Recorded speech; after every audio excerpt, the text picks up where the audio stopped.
Hey, welcome to Mullen Stock. If you are new to the channel, be sure to subscribe to the channel and turn on post notifications by hitting the bell so you never miss any of our uploads. And also remember that this is not a financial advice video. Today, I want to talk to you about Mullen and the new SEC regulations and how they can work together in today's context. Let's get started. This news came out either yesterday or on October 13th. It states that the SEC is adopting new rules to increase transparency in short selling and changing the CNS plan for short selling data collection. It's indeed a step in the right direction if their intention is genuine discipline. However, when we talk about Mullen, its application can vary with time, which could be in the near future. I've also mentioned that some have revealed that it will take effect 60 days after being published in the Federal Register, as stated here. This doesn't mean it will take immediate effect. But as I discussed in a previous conversation with Alan, if any information surfaces later, can it be included? His answer was a definite yes.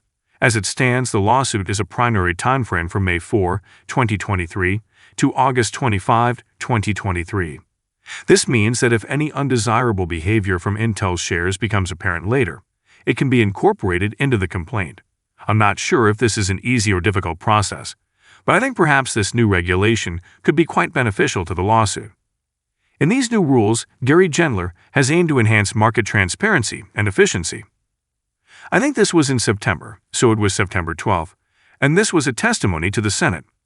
It tells us that they are trying to enhance transparency and efficiency in the market and just trying to build trust.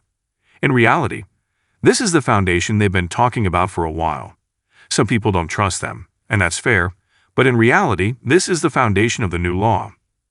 In this law, it is said that market makers and entities will now be subject to some regulations, and specifically Rule 13, Sub 2 institutional investment managers will be required to report specified short position data and short activity data for equity securities on Form Show. Again, we know that Mullen was on the threshold list 3 times before, and once it became a record for nearly 45 to 46 days. But at that time, the SEC or market makers did nothing. With this new amendment, I think it can increase transparency a bit because at least the SEC will be watching who is currently engaged in short selling. With the change in this threshold list, the other thing that will change is the Consolidated Audit Trail or CAT. It has been said that according to 13F, many people often look at this for information, but unfortunately, it has always had a shortcoming. Many institutions that want to provide this information to the SEC only disclose their long positions. Short positions are optional.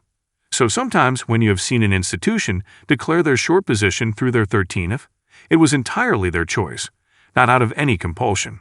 But now it seems that they will have to disclose short positions going forward, which is a very positive development, especially for heavily shorted stocks like Mullen. I discussed with Alan that shorting is quite complex. People can essentially use puts and many other things to bypass it. And often, when I've talked about options activity, it's frequently said that these are most likely shorts hedging their bets, as Gavin mentioned. And it will include everything, options, swaps, derivatives, and everything needs to be reported.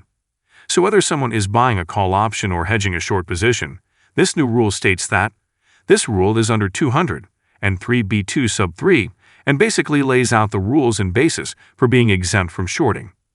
So when everyone thinks about shorting or wants to short someone, they will need to determine if there is an actual amount available to be shorted.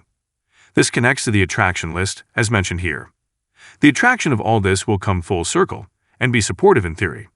But we don't know if the SEC will regulate it properly or not, and I talked about it in yesterday's video, because the attraction list was supposed to cure and rectify.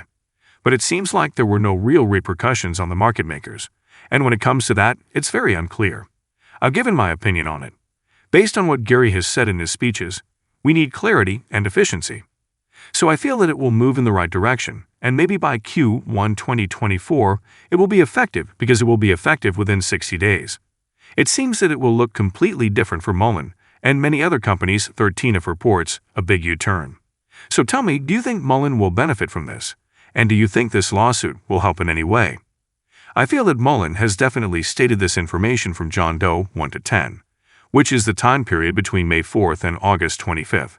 And with the data from this new rule, they can definitely include John Doe in the claim. So who knows, many things can happen. We just have to wait.